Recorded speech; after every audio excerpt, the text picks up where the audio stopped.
Պարոն Հարությունյան, դուք ինչ ակնկալիքներ ունեք իջրեցի այս գործընթացից, հնարավոր կլինի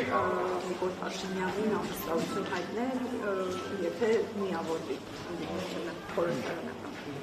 Իհարկե, այո, ոչ միայն սպասելիքներն են մեծ, ես հույս ունեմ, որ այդ թվում նաև իշխանական պատգամավորները իրենց մեջ ուժ կգտնեն եւ իրենք էլ շատ արագ կմիանան, որպեսզի Հայաստանի Հանրապետության համար վաղտորոշ ժամանակահատվածում հերթական անգամ ապացուցվի, որ միասնությունը հայ ժողովրդի միակ գոյատևման ձևն է։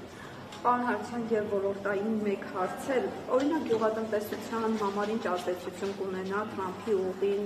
երբ բացվի, դա որևէ կերպ կարող է նպաստել գյուղատնտեսության զարգացմանը Հայաստանում։ Նախ ինքնին դա ինձ նյարդայնացնում է այդ գաղափարը եւ երկրորդ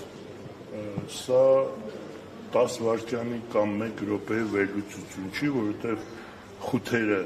շատ ավելի մեծ են ու վտանգավոր։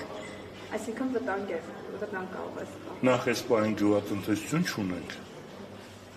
Եկեք անկեղծ խոսենք։ Մի բան, որ արդեն չկա,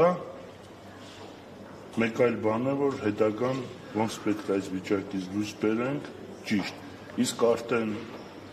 այդ որ ասած ոչ հայանպաստ իմ սուբյեկտիվ կարծիքով տարող քաղաքականությունը խորացնելու է վիճակը։ Նաև մյուս ճանապարհներից մեկի մասին, որի խնդիրը ավելի հին է եւ հնարավոր է թուրք-հայկական սահմանի մասին է խոսքը բացվի մոտակա ժամանակներում, ինչ հետևանք դա կարող է ունենալ գյուղատնտեսության վրա։ Գիտեք ինչ, ուզում եմ հավատալ, որ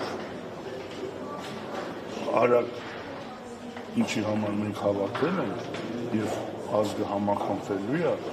եւ այդ կարգի հարցերին եկեք անպատասխան թողնենք, գուցե անպատասխան մնալը մեզ համար ավելի այս պահին այ ժողովրդի համար ճիշտ է, քան թե ինչ-որ մեկնաբանություններ։ Հույս ունեմ ինքնին ամեն ինչ կգա իր տեղը